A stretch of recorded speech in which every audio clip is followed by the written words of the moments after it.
10% de álcool, açúcar mascavo, nibs de cacau. Isso soa meio como a receita de um bolo servido num bar clandestino, né? Com certeza. Mas, na verdade, são os dados de uma das cervejas artesanais tipo mais intrigantes do momento. Isso mesmo, a Jewelry, da Woven Water Brewing. E a missão do nosso mergulho profundo aqui hoje é, desconstruir os dados desse rótulo. Entender exatamente o que faz essa receita quebrar as métricas de avaliação no universo cervejeiro. E os números dessa cerveja mostram um verdadeiro desvio de rota, sabe? Em relação ao que se espera de uma bebida tradicional.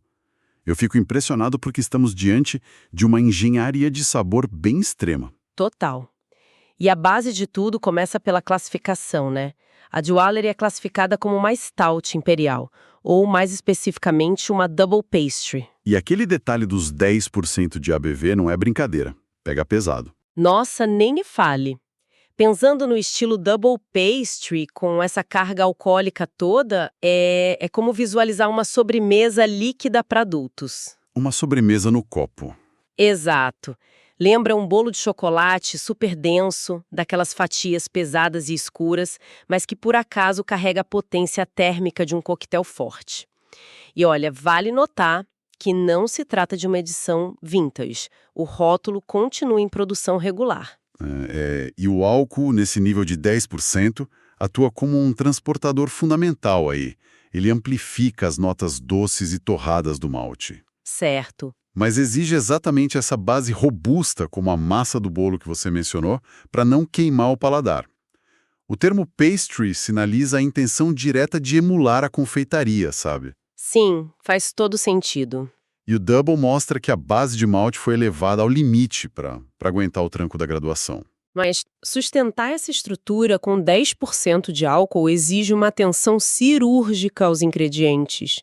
Eu fico impressionada como a receita destaca o condicionamento com nibs de cacau e açúcar mascavo, isso numa colaboração direta com a Microphone Brewing. O que já explica a assinatura no nome do rótulo. Pois é, só que a grande questão para mim é como a matemática disso funciona na prática, na boca. Como assim? É que tem o açúcar mascavo, que traz um peso absurdo e umas características de melaço, somado ao álcool elevadíssimo. Como o amargor natural dos nibs de cacau impede que essa mistura toda vire só uma calda enjoativa. Ah, então. É aí que entra o balanço químico da receita. Os nibs de cacau assumem um papel quase similar ao do lúpulo numa cerveja clássica. Pera, substituindo a função do lúpulo? Mais ou menos isso. Eles fornecem taninos e um amargor terroso, bem seco e adstringente. Esse perfil do cacau puro corta diretamente a textura do melaço e o peso do açúcar mascavo. Caramba, que sacada! Sim. Então, no paladar, a sensação resultante não é de um xarope denso, mas sim de um chocolate amargo premium. O contraste entre os taninos e o açúcar cria o equilíbrio perfeito. É uma alquimia bem complexa e que gerou um resultado formidável nas métricas, né? Olha só os dados, a gente tem uma nota excelente de 4,18. Isso baseado em 323 avaliações. Uma nota altíssima, convenhamos. Demais! E o total de check-ins é 368, só que o detalhe mais revelador, 337 deles são únicos. Ou seja, praticamente todo mundo que registrou bebeu apenas uma vez. Exatamente. E essa pontuação acima de 4 é um indicativo fortíssimo na comunidade de que a execução daquela proposta de sobremesa líquida entregou o que prometeu. A crítica e o público reconhecem quando o peso de ingredientes tão intensos encontra harmonia, sabe? Sim, mas os números formam um contraste bem curioso, no entanto. Tem essa nota altíssima e 337 degustadores únicos, mas o volume mensal atual é de apenas um registro. Um único check-in no mês inteiro? Um único check-in. Isso escancara que, por mais bem avaliada que seja, essa cerveja passa longe de ser um rótulo de rotina. Fica claro que é uma garrafa para ocasiões raríssimas e muito exclusivas. O cenário atual da cultura cervejeira corrobora bem essa dinâmica. A Jewelry é o clássico rótulo de evento. O alto teor alcoólico e a densidade sensorial exigem atenção plena. Não é a garrafa para abrir de boa num fim de tarde. Nem pensar.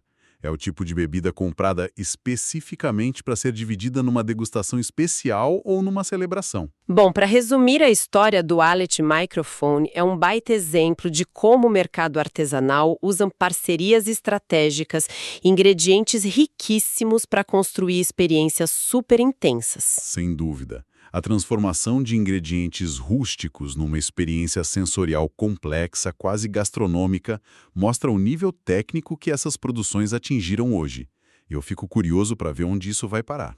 O que deixa no ar uma provocação interessante, né? À medida que as cervejarias continuam a apagar a fronteira entre a alta confeitaria e a cerveja, criando essas sobremesas de 10% de álcool, onde fica o limite físico dessa inovação? Pois é. Será que as stouts do futuro vão acabar exigindo uma colher no lugar do copo? Fica aí a reflexão para quem acompanha os próximos passos da indústria. Até a próxima. E assim chegamos ao final de mais um episódio do Beer Review, um podcast da Rare Beer Brasil. Aqui exploramos o universo das cervejas artesanais, com histórias, curiosidades e experiências que tornam cada gole especial. Beer Review, Rare Beer Brasil. Se você curtiu, siga o podcast na sua plataforma preferida para não perder nenhum episódio. Compartilhe com amigos que amam descobrir novos sabores e histórias. Beba menos, mas beba melhor. Até o próximo episódio e saúde!